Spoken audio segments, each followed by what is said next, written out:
Approaching and helping an addict. Overview. Highlights.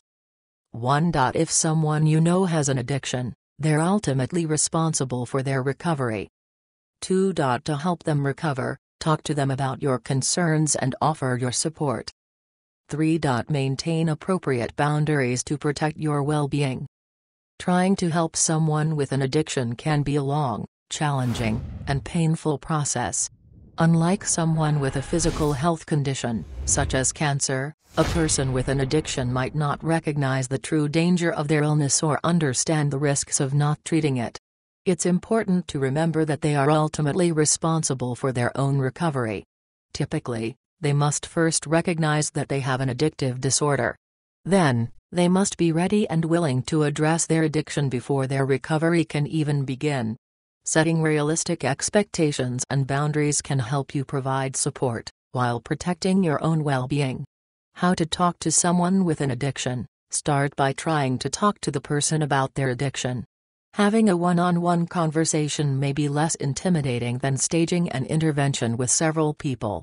Find a time when you can be alone together and free of distractions or interruptions. Tell them that you're concerned about their behavior and ask if they're open to hearing your thoughts. Try to use non-blaming language and avoid raising your voice or getting angry. They will likely respond better if you communicate from a place of compassionate concern. It may also help to talk about specific behaviors or incidents related to their addiction that have directly affected you. If they're receptive to hearing your thoughts and concerns, ask if they would be willing to seek professional help.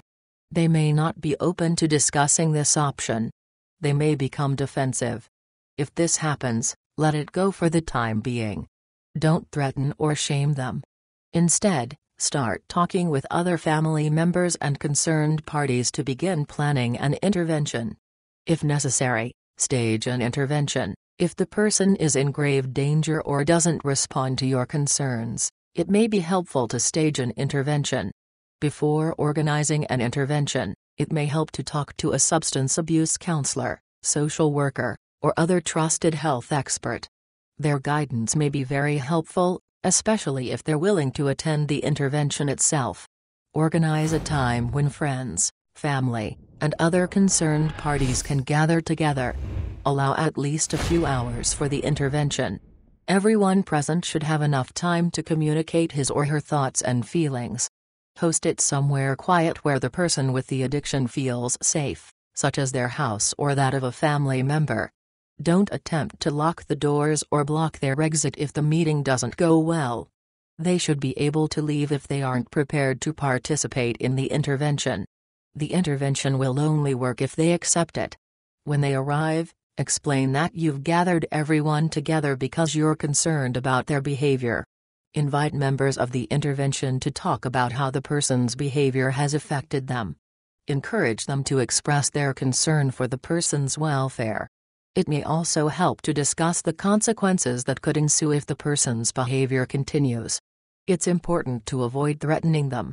Offer the person information and resources about different programs or treatment centers where they can start their recovery process. If they're willing, take them to a rehabilitation facility on the spot. If they're not willing, let them leave the intervention. You can't force them to listen or to start a recovery program against their will. Try to stay involved. If the person enrolls in a recovery program, stay involved with the process.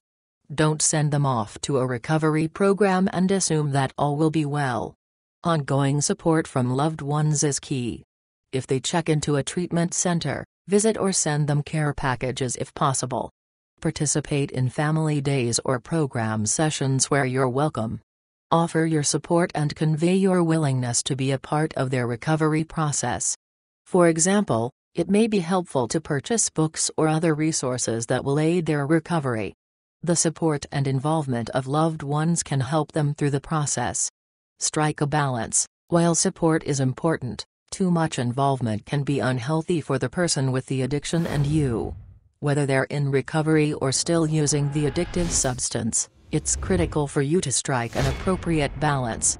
If they refuse to seek help or they begin using again, let them know what boundaries you will set on your relationship as long as they continue to use.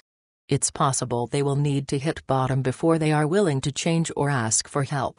You may need to cut off contact in order to maintain your own emotional well-being. Remember, you can't help your loved one if you're not well yourself. Similarly, you cannot want the change for the individual, they must want to change. If they're in recovery, show your support, but don't attempt to micromanage their life or recovery process. Part of their recovery process will be learning to be responsible for their actions. Throughout it all, don't lose sight of your own needs.